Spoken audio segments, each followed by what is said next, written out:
Hello and welcome back to another episode from Driving Britain. Today's episode we're going to be listening to somebody that was on the Titanic as it sank. And I don't mean a passenger, I mean you're going to get to hear the voice and story from one of the officers on board. We've managed to get hold of a recording that Commander Lightoller made in 1936. He's one of the officers who survived the sinking of the Titanic. Not only that, on the night of the 14th of April 1912, Lightoller commanded the last bridge watch before the ship collided with the iceberg. So he was in command of the bridge, finished his shift and went off to his bunk. A few hours later the ship hit the iceberg and they sank. So you get to hear the story of the Titanic sinking from somebody who was actually on board at the time, and they're going to tell you their story. I don't really know what's in the recording. I've listened to the first part of it, but that was all. So this is going to be as much of a surprise and enlightening to me as it is to you. Now this was aired in 1936, so it's a little while after the actual ship sank, but I don't suppose there's many details that would escape your memory if you was one of the people on that ship. Right, let's get straight into the video. I was there. Talks by men who saw the making of history. Nowadays, a passenger to America has no misgivings, but nearly a generation ago, a terrible catastrophe in mid-ocean had to mark the end of an era of peril in Atlantic transport. On the 15th of April 1912, the Titanic struck an iceberg, and in a couple of hours a great liner had sunk on her maiden voyage at a cost in human life of 1,500 souls. Commander Lightoller was second officer, and when he had seen the last of the insufficient lifeboats pull away from the ship, he plunged into the sea and was ultimately rescued. All the other officers who went down with the ship were drowned. Commander Lightoller. Altogether, I have had 4 shipwrecks and a fire during my 30-odd years at sea. But by far and away the worst of them all was the one I'm going to tell you about now, the loss of the... 4 shipwrecks and a fire. Now I know he was on the oceans for 30 years, but I'm not sure I'd really want to sail with that guy. Maybe that's just me, but I'm not sure I'd want him in my crew. I joined her in Belfast while she was still in the builder's hands. The biggest and finest ship in the world. And given the normal life of a ship, I'm pretty sure she would have proved the fastest. But let me say right here and now, neither that night nor that voyage were we out for any records. We ran our trials in... Yeah, the thing that he's kind of mentioning there is the fact that as part of the story for the Titanic, one of the reasons why it did collide with the iceberg is because they couldn't respond in time because they were going so fast, because the captain didn't want to be delayed. They were behind schedule, and so he ordered the ship to be travelling a lot faster than it should have, faster than it was even rated for. How much truth there is to it is very difficult to know, because the people involved are saying, oh no, we did nothing wrong, we weren't doing it. But other records indicate that they were going a lot quicker than they should have been. Belfast Lough, and then took her round to Southampton. On April the 10th, that's 1912, she sailed on her maiden and only voyage for New York. From the moment we left Belfast, we had marvellous weather.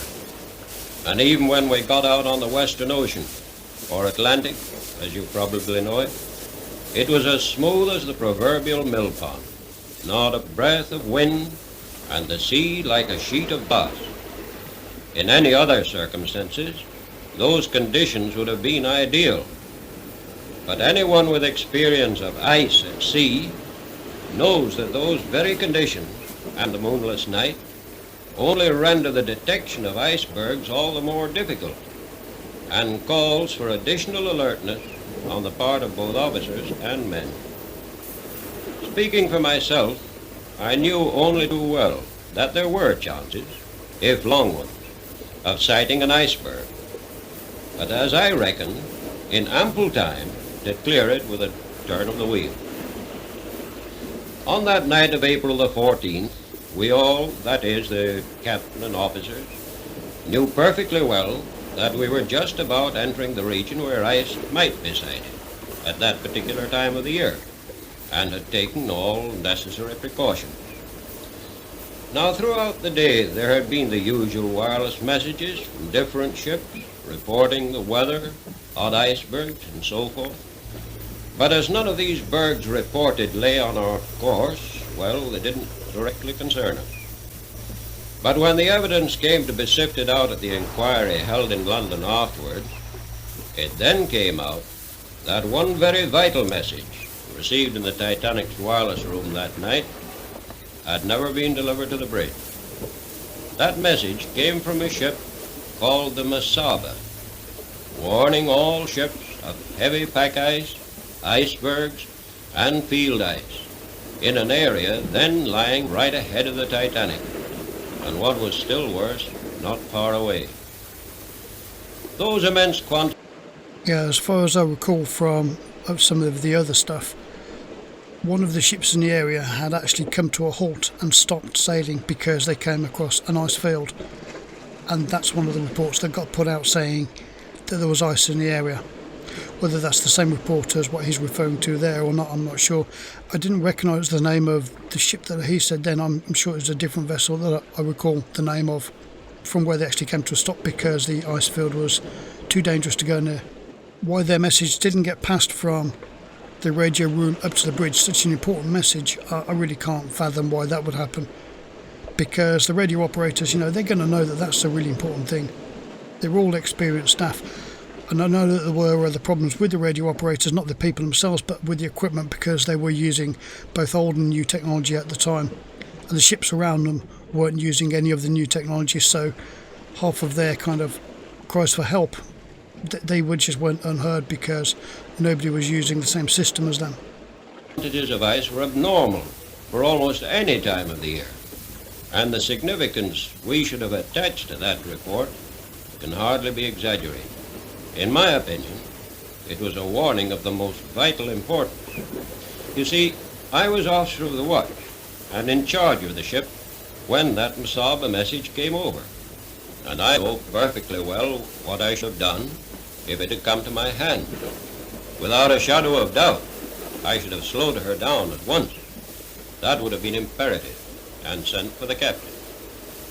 More than Instead, the ship was put up to full speed and they were racing ahead as fast as they could. Not only that, a once in 1,000-year type cycle was happening with the moon, a supermoon. I don't know how long it is between, I'm saying 1,000 years, but I don't know what the actual number is, but it's quite a big expanse of time. And it's basically the pull of the moon is a lot stronger than most of the times. And that's thought, even though it was a cloudy night, there was no moon in the sky. It's thought that the extra pull from the moon pulled some of the icebergs further south and a lot of the ice sheets further south because there's a build up to the extra pull of the moon and then it kind of tailored off afterwards. But during that point it's argued that that extra pull pulled the icebergs and the ice sheets further down south than what they normally would have been. So the waters were even more treacherous than anybody would have generally expected at that time of year on any other year. likely, in fact almost certainly, he would have stopped the ship altogether and waited for daylight to feel his way through. Anyhow, the long and short of it is, neither he nor I nor any other officer of the ship got that message. Now to go on. We were steaming that night at a good 22 knots. At 10 o'clock, I was relieved as officer of the watch by Murdoch, W.M. Murdoch. He and I had been shipmates in many of the ocean greyhounds. And both of us had crossed this ice region times without number, both in clear weather and what's more in fog.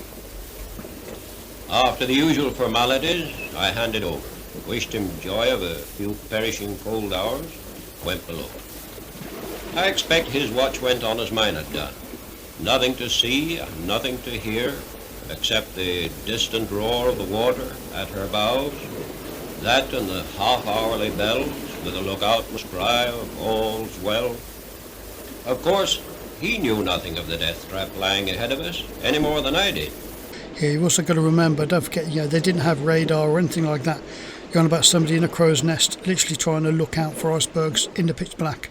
And they didn't even have any binoculars on board. They'd got one set, but they couldn't access them because they were locked away. So you're on about people just literally trying to look out into the dark and using searchlights, trying to look for hazards. By the time it's going to be picked up by a searchlight, a ship that size, you've got no chance of avoiding it. And so 5 bells, 6 bells, and 7 bells went by. But barely 10 minutes had passed after the sound of the last bell, when there were 3 sharp clangs on the crow's nest bell, followed by a cry from the lookout cage, "Ice right ahead, sir." Murdoch evidently saw the mass of ice practically at the same time as the lookout men, and shouted, "Hard a starboard, full speed astern." His idea was to swing her bow clear, and then put the helm hard over the other way, and so swing her stern clear. And given half a chance, I believe he'd have done it. But going at that speed, it was too late. As it was, her bow swung a bit, but not enough, and she struck. She took the blow along her starboard side, masses of ice actually falling on the foredeck. But what was worse, though we didn't know that till he came out of the inquiry, she was pierced below the waterline in no less than 6 compartments, and from that moment nothing could have saved her. I was lying in my bunk when I felt the slight jar, not any sense of collision, but more a kind of shiver that ran through the ship. Anyway, it was enough to bring me out of my bunk in one jump. Out on deck, I ran over one side. We know that the ship had a tear down the side rather than an actual kind of impact to the front. So it makes you wonder if they hadn't managed to steer to the side a little bit, if they hit it more kind of straight on, maybe it wouldn't have gouged through. Who knows? But more a kind of shiver that ran through the ship. Anyway, it was enough to bring me out of my bunk in one jump. Out on deck, I ran over one side and then to the other, but there wasn't a trace of anything we'd struck. So back I went to my bunk and just waited. If I was wanted, naturally my cabin would be the first place where anyone sent for me would look. You see, apart from being nearly frozen, even an officer, when off watch, isn't exactly welcomed on the bridge, either in pajamas or anything else. Anyway, it wasn't long before Boxall, the 4th officer, poked his head round my door and said, "You know we've struck an iceberg." "I know you've struck something," I told him, not thinking it anything serious and feeling none too pleased. You would think hitting an iceberg enough to do that much damage that you would get a massive jolt through the ship. But I guess that because the weight of the ship was so heavy, the iceberg was so huge, when they impacted, they would have just literally pushed onto it and just kept on pushing because so much force pushing behind it, so much weight behind it. And so rather than kind of banging into it and banging off, it literally just pushed and just carried on going until it just gouged a massive hole. So I guess that's why they didn't feel like it had impacted something like a car hitting a wall and bouncing off. It literally just ploughed straight in, straight through, gouging through. And that might have been one of the things that give them a little bit of a false sense of security in that first initial time. Then he said, "The water's up to F deck in the mail room." There was no need for him to say anything more. I was into a pair of pants, sweater and bridge coat and out on deck almost as soon as he was. Now we'd been running under a big head of steam, and the sudden stopping of the engines lifted every safety valve, and as a result, the steam roared off at all exhaust. The row was absolutely deafening. Added to that, the engineers started to blow the boilers down. Shout as loud as you like. No one could hear a word. At the same time that Boxall had called me, the order had been given, all hands on deck. And I met my watch tumbling up on the boat deck just as I... So you can imagine what they're going through. They know the ship's crashed, they know that it's got a massive leak. They managed to get to deck to try and see exactly what's going on, and they can't even communicate, even shouting at the loudest of them standing right next to each other because there's so much noise from the roaring engines, from the steam bellowing out. So all of that going on, and they can barely even communicate to each other. Plus, you're in the darkness, there's the mist. It's got to be in a pretty hellish sort of situation even before the ship really started to actually go down. And the boat deck, just in case you don't know, is the top deck of all. I got hold of the boatswain's mate and sort of showed him with my hands that I wanted him to start the men stripping off the boat covers. Now, in the merchant service, men are taught to think and, if necessary, act for themselves. They don't wait for pipes or bugles, and I can tell you, the 700-odd survivors that night can thank God they don't. Every man jack just went about his job well as if it were an everyday occurrence. When the boat... I understand what he's saying, but we also know from later records that they never ran any drills for getting the lifeboats off, whereas it was common practice for vessels even back then to regularly practice getting the lifeboats on and off the ship and how quick they can get people in and out of them. But for whatever reason, the captain of the Titanic decided not to bother doing any drills, so they never had a chance to practice it. And don't forget, it's a brand new ship. It's not like they're all well familiar with it or anything. It's argued that because they hadn't done it before, and because of the shock of the situation and everything else all adding together, it took them quite a lot longer to get the boats off than what it should have done and normally would have done in any other scenario. Of course, it's easy for people to say that afterwards, but at the time, I can easily understand why it took a bit longer. Can you imagine being in that situation? Not to mention the bitter cold, numb hands, pitch black, sinking ship, all of those things going on. I would think it probably was a little bit more difficult and challenging than doing it at your leisure on a nice bright open ocean. Middle of the day, everything's all good. boats were stripped and cleared. They were swung out and lowered to the level of the boat deck. Just a little while before they were ready to swing out, I happened to meet the captain, and I asked him, by cupping my hands over his ear and yelling at the top of my voice, "Shall I get the women and children away, sir?" He just nodded, so I started to fill the first boat. Just about now, thank goodness, the roar of escaping steam stopped, and passengers, now they could hear themselves think. The way that he's describing this, it makes it sound like they hit the iceberg.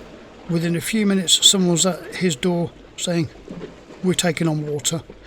Seconds after that, they're up on deck and already rallying the lifeboats. And within a few minutes of that, they're getting the order or okaying with the captain to start loading the lifeboats. But I'm not sure that everything happened anywhere near that quick. I know that it didn't take long for the ship to go down, so it can't have been that slow. But at the same time, I don't think it was quite that quick. Started asking me, "Why are you getting the boats out? And why are you putting women and children in them?"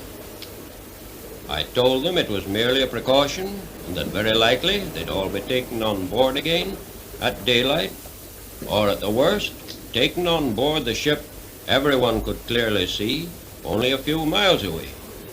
We could see all her lights quite plainly. But here again we were up against it. That ship was the Californian, and though her lights were plain to everyone on board the Titanic, she seemed to pay not the slightest heed either to our wireless calls or to the distress signals we were firing every. Yeah, there's quite a lot of, I'm not going to say controversy, because I don't think there's anything really controversial about it. The blatant fact is, they, for whatever reason, didn't acknowledge anything coming from the Titanic. Now, I don't just mean the wireless communications, because, like I say, there was some new and old systems being used, so that could perhaps account for that. But they didn't see the flares either. They didn't see, they could blatantly see them, so it should have been good the other way around as well. But they apparently didn't even notice the ship sinking. One end right up in the air. You would think that somewhere along the line somebody would have noticed that. I think that just everybody must have been inside the ship, nobody keeping watch. That's it's easy for me to say that, and the comfort of this sort of situation versus what they were all facing. But I can't see how else they can't have seen, because no one in their right mind would ignore something like that. If you're in the middle of the ocean, you'll know that you're in the middle of the ocean. There's not anything or anyone else around, and you see that there's a ship in distress. You're going to help them. You're going to do everything possible. If you get any indication that something's wrong, you're going to do everything you can. or at least you're going to tell somebody else and hope that they do. But nobody on board did anything, so I just think that nobody was even watching, because that's the only way that you can rationally, explain that. The reason why she didn't answer our wireless calls, which other ships heard halfway around the Earth, was because she only carried one wireless operator. And when we struck the iceberg, he'd just gone off watch, so it was no fault of his. But why no notice was taken of our distress signals, shells that are fired hundreds of feet up into the air to explode with a cascade of stars. And just think about what he's saying there. Think about if you was on that ship. On the Titanic, they were, like you said, they were actual proper, luminescent shells that they were firing up. Not about standard fireworks, we're on about proper shipping distress type flares. They go up high, they're very bright, and half the time they go with a bit of a bang depending on what they're using. When he said shells, I would think that they've probably got a bit of a sound indicator with it as well. When you're firing them up in the air and then they're glowing away, we're not on about like a standard firework, we're on about really, really bright stuff, and they're high. Have you ever sat outside anywhere facing in the direction of fireworks in the sky where you would normally have a good view of them, and a firework gone off and you not see it? You just can't not see it, can you? If there's a firework going off anywhere in your field of vision against a dark sky, you're going to see it. And we're on about like a supercharged firework, and quite a few of them.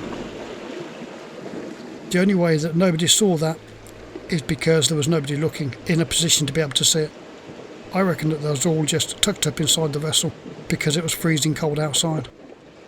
But that's just my opinion, which is worthless, meaningless, but my opinion. What a chance her captain missed. He could have laid his ship right alongside the Titanic and taken practically every soul on board. However, he didn't, and the two ships gradually drifted further and further apart. And, according to the officer of the watch of the Californian, the Titanic's lights disappeared at 2:40 a.m. They did. Well, if they saw what time the bridge lights disappeared, then they must have been able to see the ship then, mustn't they? Which again begs the question, why didn't they do anything? I was thinking as I was saying that maybe if the ship's facing the opposite way, nobody's looking backwards. Yeah, you're looking ahead. But they weren't sailing, they came to a halt, so that's why I think everybody was inside, they wasn't going anywhere. And with his own eyes, he'd personally witnessed one of the greatest tragedies of the sea. Yeah, from a safe distance. At the time of getting away the first U-boats, no one believed that the ship was actually in any danger. I'm afraid my own confidence that she wouldn't or couldn't sink rather conveyed itself to others. For there were actually cases where women absolutely refused to be put in a boat. I remember one young couple, evidently not long married, walking up and down the boat deck. I asked the girl, she was only a girl, from the western states, I should say, if I should put her in a boat. But no, she wouldn't be parted from her husband. Not on your life, she said. We've started together, and we'll finish together. Brave girl, but she didn't know how near that finish was. Certainly I didn't. As time went on, I could see the bows of the ship getting steadily lower and lower in the water. Now, between lowering one boat and another, I frequently took a run forward and a quick look down a long stairway that led from the boat deck 3 or 4 decks down. Frankly, I'm never likely to forget the sight of that. But look at that image, look at how high they've put the fireworks in the sky. Now that's just an artist's impression of it. In reality they would have been much taller, and that ship's a huge ship. Against the blackness of the sky, how could you not see that if that was anywhere in your field of view? And if you could see it, then why wouldn't you do anything about it? But yet the crew on the Californian know what time the Titanic actually sank. Well, why was their ship nowhere near it? Why wasn't they steaming towards it to pick people up? If anybody's got any answers to this, maybe there's things that I don't know about that we're not thinking about. But it does seem pretty cold to me. cold greenish water creeping step by step up that stairway. Some of the lights were shining down on the water, and others, already submerged, were giving it a sort of ghastly transparency. But for my purpose, I could tell by that staircase measurement exactly what was happening, how far down she'd gone, and how quickly she was going. Just when I first realized how desperately serious things were, I don't know. But I do know that before many boats were away, I got to piling more and more people into them. Partly because I now knew she was going, and partly because the boats were not remaining by the ship to be filled to their full capacity when waterborne. Quite a few of the boats that were put in the water had almost no one inside them compared to the amount of passengers that they could have taken. A lot of the people didn't get into boats because the boats just weren't filled up. A far easier job than lowering them with their full complement from that tremendous height. Another thing, it was plain to me that if we were going to avoid the unutterable disgrace of going down with boats still hanging at the davits, we'd got not only to take chances, but we got to work like blazes. I've always admired the coolness and efficiency of merchant sailors in a tight corner, and I've seen a few. But that night, well, the Titanic's men set up a standard that'll never be beaten. Every single boat was filled and lowered from davit head to water and got away without an accident of any kind. And that despite the pitch-black night and the conditions we were working under. The same tribute must be paid to the passengers for the courage they showed. As anybody that's familiar with the stuff about the Titanic will know, there was nowhere near enough lifeboats on board the Titanic for the amount of passengers on board. You know, 2/3 of the people on board were pretty much doomed from the beginning because there's no way that there would be space for them on any boat, assuming that they'd actually filled the lifeboat, which most of them wasn't.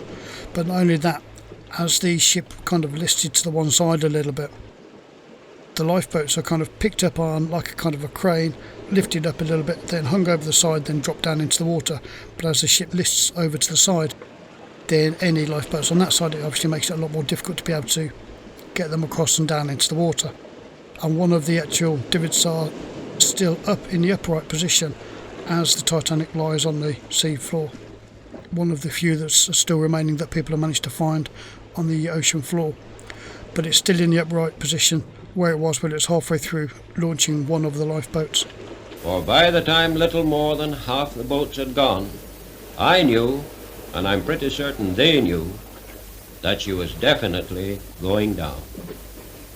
You've got to remember, the Californian had drifted away. There weren't enough boats to take half the people, and the chances of the other half in that icy cold water were absolutely nil. Yet, there was never the slightest attempt to get into a boat out of turn.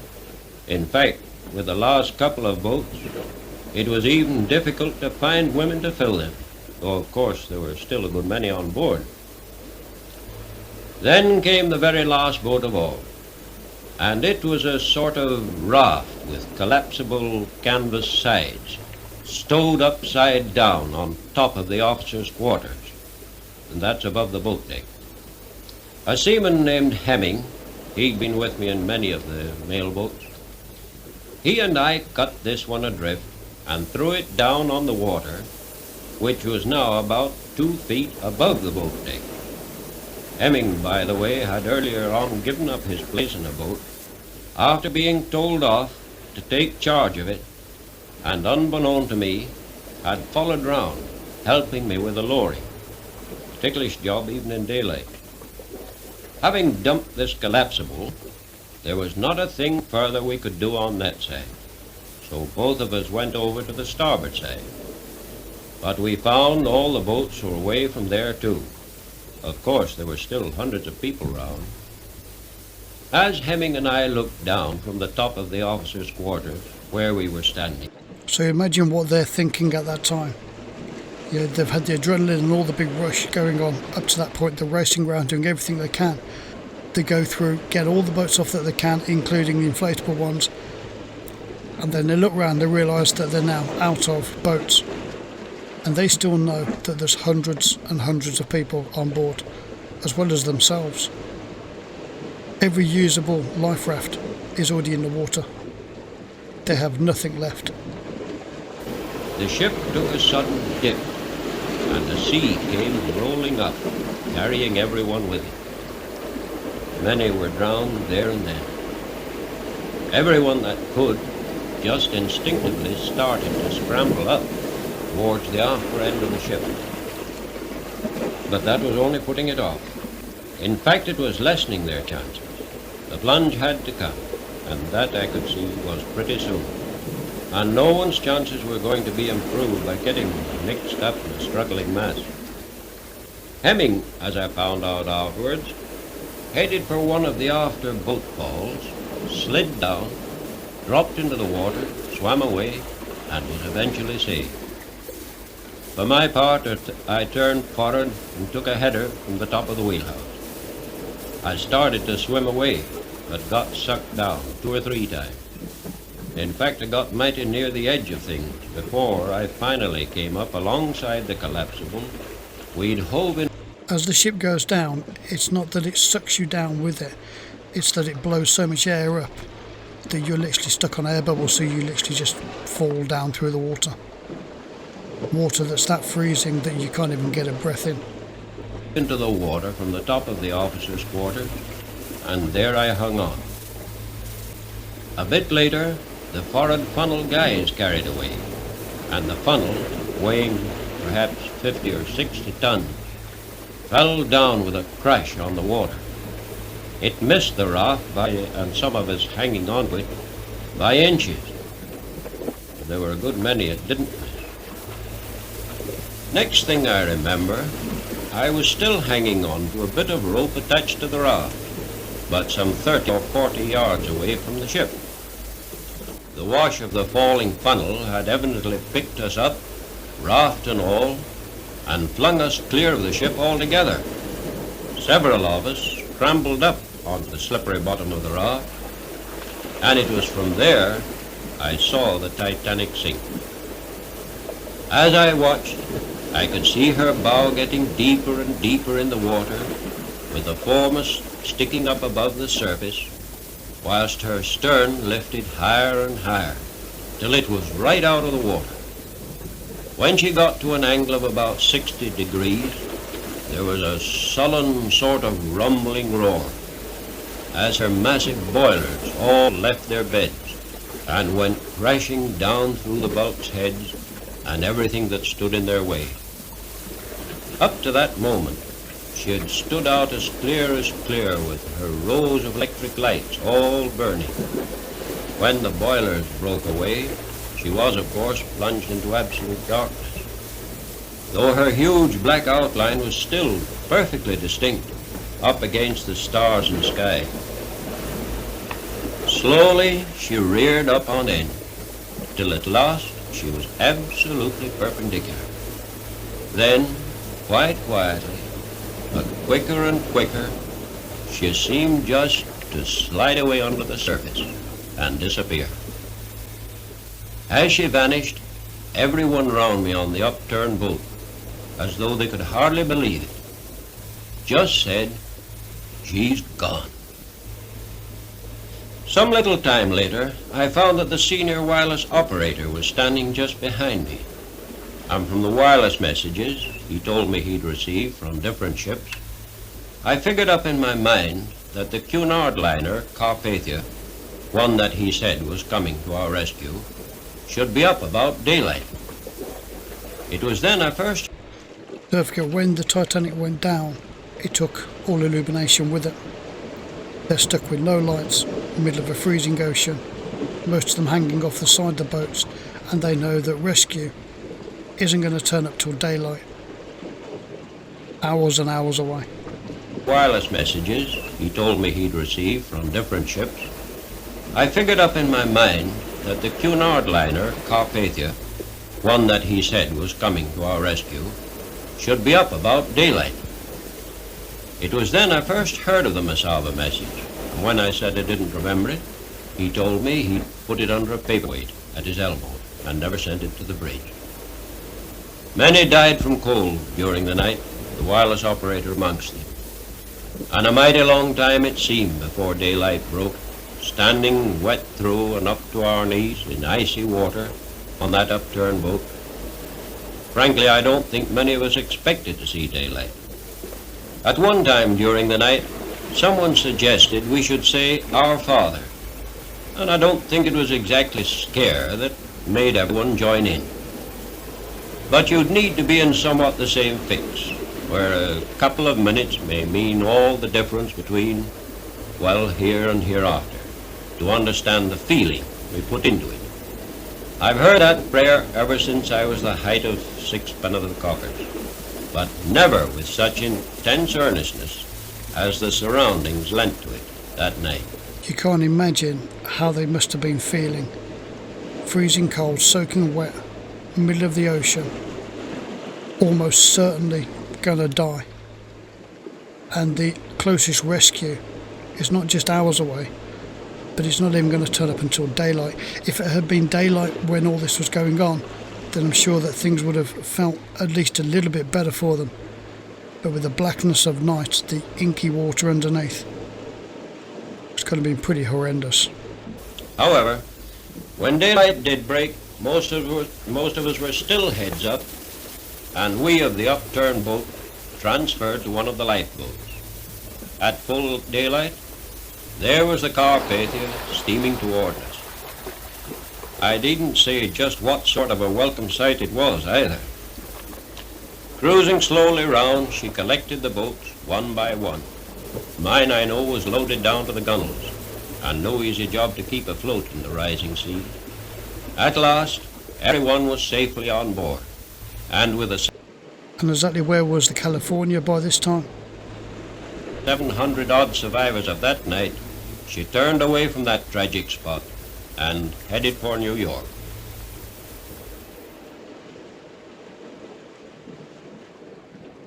Okay, that's pretty much at the end of the recording.